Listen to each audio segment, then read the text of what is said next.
Startup India, stand up India. प्रधानमंत्री नरेंद्र मोदी ने यह नारा पहली बार लाल किले की प्राचीर से दिया था।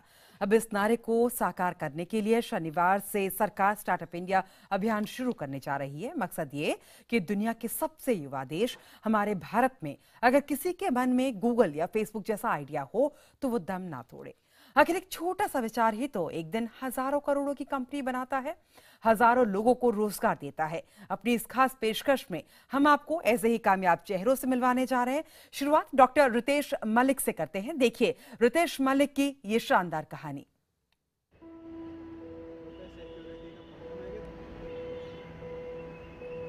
पढ़ाई से डॉक्टर, लेकिन जुनून नई तकनीक का, और इस जुनून को ही अपना पेशा बना लिया है दिल्ली के रहने वाले डॉक्टर रितेश मलिक ने। रितेश मलिक संस्थापक हैं इनोवेट कोवर्किंग स्पेस स्टार्टअप के।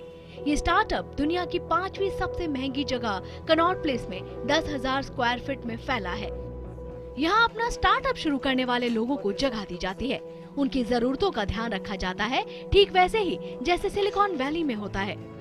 मुझे लगता है पैसे की दिक्कत आती है और उसको एक्सपेंशन की बहुत ज़्यादा दिक्कत आती है, क्योंकि अभी भी देश में चाहे आप कितना भी बोल दीजिए हमारा startup India, stand up India है, लेकिन टैक्सेशन लॉज अच्छे नहीं है स्टार्टअप्स के लिए, आईपीओ लॉज अच्छे नहीं है।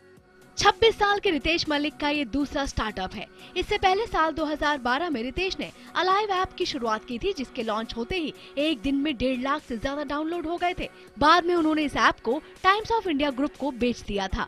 अलाइव ऐप लॉन्च करने के दौरान रितेश मलिक को जिस तरह की परेशानियों से गुजरना पड़ा, उसने जन्म दिया इनोवेट कोवर्किंग स्पेस के कॉन्सेप्ट को। आज इनोवेट के इस दफ्तर में 112 स्टार्टअप एक साथ मिलकर काम करते हैं। रितेश मानते हैं कि startup India, stand up India अभियान से काफी बदलाव आएगा। ये गवर्नमेंट के बिना नहीं हो सकता, क्योंकि गवर्नमेंट की पॉलिसी चेंज से ही हमारे देश को स्टार्टअप नेशन बनाया जा सकता है। डॉक्टरी छोड़कर स्टार्टअप की दुनिया में आना रितेश के लिए आसान नहीं था। समझाने में थोड़ा वक्त लगा, लेकिन बाद में परिवार ने पूरा साथ दिया।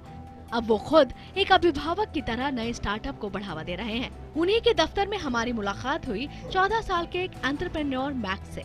मैक्स अपनी एक वेबसाइट लॉन्च करना चाहते हैं, जिसमें ब्रांडेड सामान कम कीमत पर मिल सके। मैक्स की ही तरह यहाँ नए सपने बुन रहे युवाओं को स्टार्टअप इंडिया से काफी उम्मीदें हैं। I'm doing this because I'm so passionate about this idea that I think it needs to be done, and nobody's doing it, and I don't want to wait. प्रधानमंत्री के जो स्टार्टअप कैंपेन है उसमें बहुत बदलाव आने की उम्मीद है। रीज़न इज बहुत सारे ऐसे लोग हैं जो बहुत कुछ करना चाहते हैं। स्टार्टअप स्टैंड अप इंडिया के प्रोग्राम की वजह से मुझे लगता है बहुत बदलाव आएगा। स्पेशली जो विमेन एंटरप्रेन्योर्स हैं, जो लड़कियां हैं, जैसे मैं खुद कॉलेज के बाद मैंने सीधा स्टार्टअप अपना शुरू करा है। इनोवेट की दीवारों पर आपको तमाम जगह प्रेरणादायक शब्द लिखे दिख जाएंगे।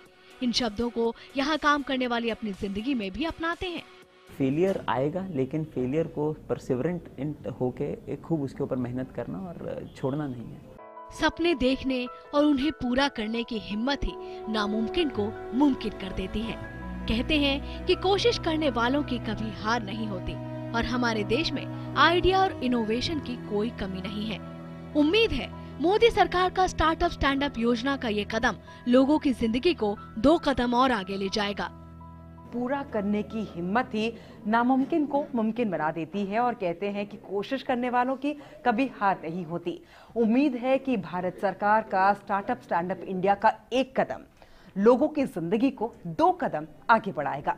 वीडियो जर्नलिस्ट राजेंद्र कालेर के साथ पायल भुयन, IBN 7 दिल्ली।